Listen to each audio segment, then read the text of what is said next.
SSC GD के लिए यहाँ पर मैं आपको दोस्त एक यहाँ पर मैंने आपके लिए तैयार कराया है कि किस सब्जेक्ट से कितने क्वेश्चन इस बार आप मान के चले।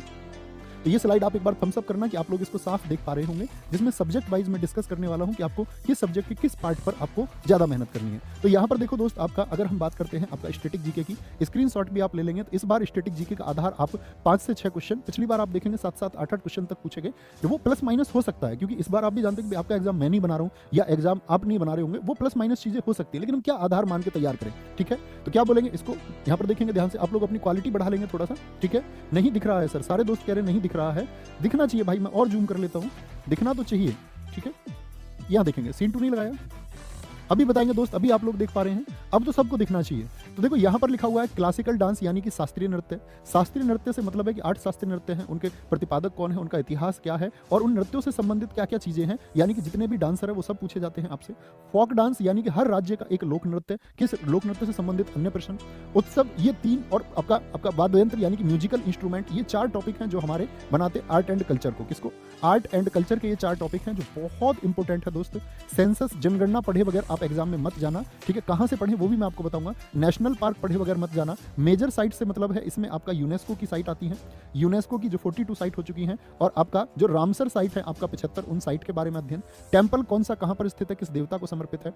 और स्पोर्ट्स, भाई साहब आपका स्टैटिक जीके में 50% का पार्ट स्पोर्ट्स का है, यानी स्पोर्ट्स से मतलब क्रिकेट से संबंधित सभी क्वेश्चन आपके। ठीक है, क्रिकेट से संबंधित सभी प्रश्न, फुटबॉल, हॉकी और अन्य स्पोर्ट्स से उनकी जो ट्रॉफी है और उनके जो टाइम, नेबरिंग कंट्रीज यानी भारत और उसके पड़ोसी देश, उनमें किसकी ऊंची चोटी है, क्या मुद्रा वहां पर है। ठीक है, और इंपोर्टेंट बुक्स, आपका इंपोर्टेंट बुक्स में दोस्त खेल और खिलाड़ियों की पुस्तक। ठीक है, खेल और खिलाड़ियों की जो पुस्तक है वो पूछी जाएंगी आपसे। ठीक है, फिर आता है आपका, इसके बाद में मैं आपको बता दूं, क्योंकि स्लाइड पे काफी कुछ हुआ तो ये शायद आपको दिख रहा होगा तो मुझे एक बार मिटाना पड़ेगा ये। ठीक है, इंपोर्टेंट बुक्स के बाद में दोस्त आप स्क्रीनशॉट ले सकते हैं, तो आप कॉपी में तो अपनी नोट डाउन कर ही लेंगे। ठीक है, तो क्या बोलेंगे, गवर्नमेंट स्कीम, और आपके मैं इसको टेलीग्राम वगैरह सब जगह इसको शेयर करा दूंगा। ठीक है, सरकार की जो योजनाएं हैं बहुत इंपॉर्टेंट है, पिछली बार भी काफी क्वेश्चन पूछे गए। और एक नया टॉपिक इस बार ऐड करने जा रहे हैं, पद्म अवार्ड, क्योंकि बच्चे इसके बारे में बहुत सारे पूछते रहते हैं कि जी पद्म अवार्ड कैसे पूछे जाते हैं। पूछ लेता 2019 में पद्मश्री एक तबला वादक थे, उनको मिला, वह कौन है। तो उन पद्म अवार्ड को, यानी कला और संस्कृति के पद्म अवार्ड पढ़ना, क्योंकि हर साल पद्म अवार्ड बहुत मिलते हैं। अब ऐसा नहीं है कि आप सारे पद्म अवार्ड पढ़ने लग जाए, तो आपको पढ़ना आर्ट एंड कल्चर के फील्ड में जो पद्म अवार्ड मिले हैं, यानी कला और संस्कृति के क्षेत्र में जो पद्म अवार्ड मिलेंगे वो आपको पढ़ने हैं। इतनी बात समझ में आई। बाकी चीजों को आप एस्केप कर सकते हैं या पीछे की तरफ रख सकते हैं दोस्त, बहुत ज्यादा ध्यान। बाकी चीजों को कहने का मतलब है कि ऐसा नहीं है कि छोड़ ही देना है एकदम से, कहने का मतलब है उन पर एक विशेष ध्यान देने की जरूरत नहीं है, विशेष ध्यान इन चैप्टर्स पर आपको देना होगा।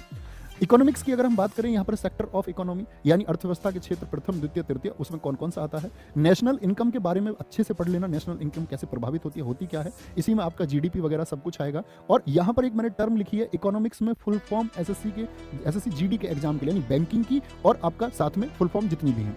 5 ईयर प्लान, आप देखो पिछली बार इकोनॉमिक्स के जितने क्वेश्चन आए उसमें से 50% क्वेश्चन तो 5 ईयर प्लान से।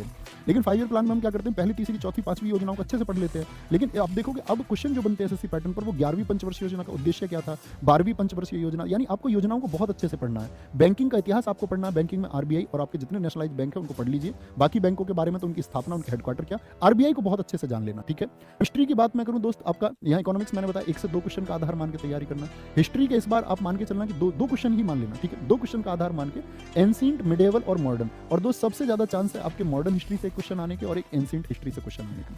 बहुत आसान प्रश्न इतिहास से पूछा जा सकता है।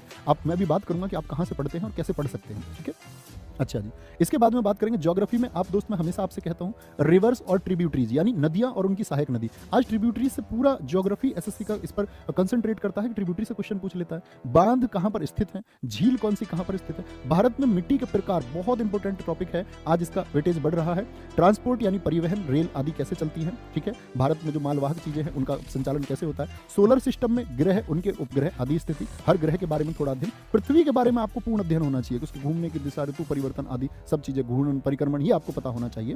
हिल्स, पहाड़ी की मतलब स्थिति, कौन सी पहाड़ी किस राज्य में स्थित है।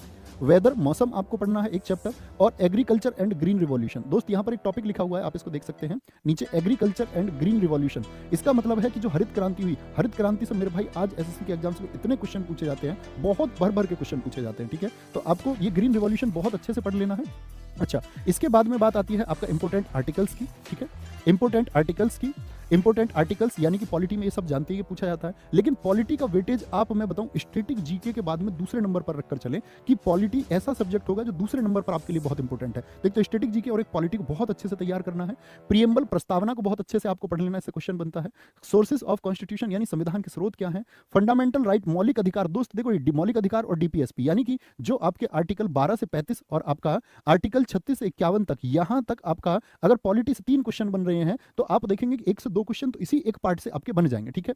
फंडामेंटल ड्यूटी से 1 प्रश्न फिर बनना तय हो जाता है यहां पर। और अगर इस पार्ट को नेग्लेक्ट करेगा तो फिर कॉमन क्वेश्चन आपका प्रेसिडेंट, बहुत इंपॉर्टेंट पार्ट है। पार्लियामेंट्री सिस्टम यानी कि राज्यसभा लोकसभा को आपको संसद को पढ़ना है इसमें। और इंपॉर्टेंट अमेंडमेंट, इंपॉर्टेंट ही पढ़ना, बहुत ज्यादा ऐसा नहीं कि आपको बहुत डेप्थ में जाने की जरूरत नहीं है, बहुत विस्तार से पढ़ने की दोस्त जरूरत नहीं है।